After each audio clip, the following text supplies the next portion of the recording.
एक बार गणेश जी एक छोटे बालक के रूप में चिमटी में चावल और चमचे में दूध लेकर निकले।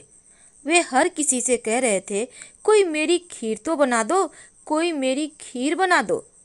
एक बुढ़िया बैठी थी, उसने कहा, ला मैं बना दूं। वह छोटा सा बर्तन चढ़ाने लगी। तब गणेश जी कहते हैं कि दादी माँ, छोटी सी भगोनी मत चढ़ाओ, तुम्हारे घर में जो सबसे बड़ा चरू हो वही चढ़ा दो। बुढ़िया ने वही चढ़ा दिया। अब वह देखती रह गई कि वह तो पूरा भर गया है। गणेश जी ने कहा, दादी माँ, मैं नहा कर आता हूँ। खीर तैयार हो गई तो बुढ़िया के पोते पोती खीर खाने के लिए रोने लगे।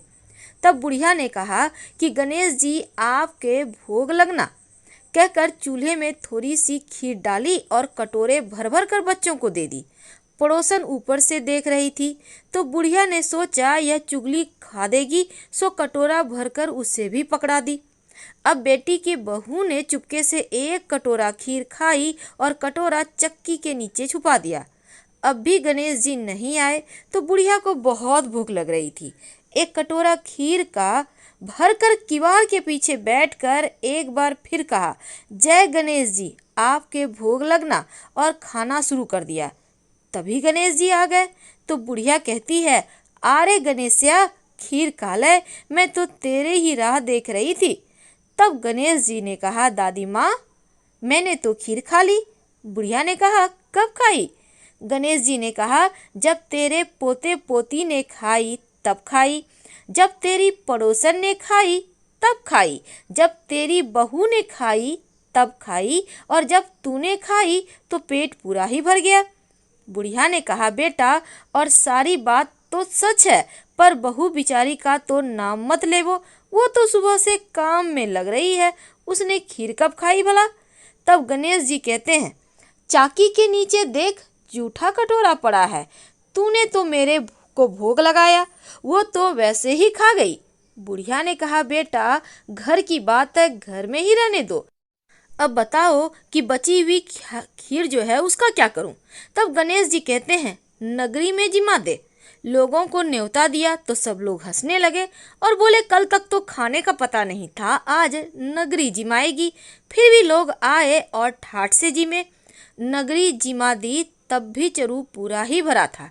राजा को पता लगा तो बुढ़िया को बुलाया और कहा, क्यों बुढ़िया, ऐसा चरू तेरे घर अच्छा लगे या हमारे घर? बुढ़िया ने कहा कि राजा जी आप ले लो। राजा जी ने खीर का चरू महल में मंगा लिया। लाते ही खीर में कीड़े मकोड़े बिच्छू कंसले हो गए और दुर्गंध आने लगी। तो राजा जी ने कहा, बुढ़िया, चरू वापस ले जा, जा, तुझे हमने दिया। बुढ़िया ने कहा, राजा जी आप देते तो पहले भी कभी देते थे, पर चरा तो मेरे गणेश जी ने दिया है। बुढ़िया ने चरा वापस लिया, लेते ही सुगंधित खीर हो गई। अब घर आकर बुढ़िया ने गणेश जी से पूछा कि बची हुई खीर का क्या करूं? तब गणेश जी ने कहा, झोपड़ी के कोने में गड्ढा खोद कर गाड़ दे और उसी जगह सुबह उठकर वापस खोदेगी तो धन के दो चरे मिलेंगे।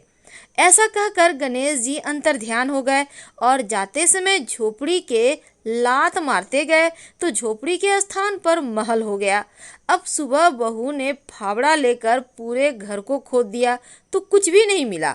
तो बहू ने कहा, सासू जी, थारो गणेश जी तो झूठो है। सास ने कहा, बहू, हमारो गणेश जी झूठो तो नहीं है, ला मैं देखूं। और वह सुई लेकर खोदने लगी तो टन टन करते दो धन के चरे निकल आए। बहू ने कहा, सासू जी, गणेश जी तो साचे हैं। सास ने कहा, गणेश जी तो भावना के भूखे हैं।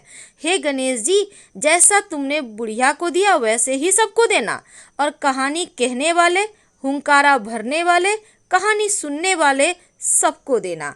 हर हर महा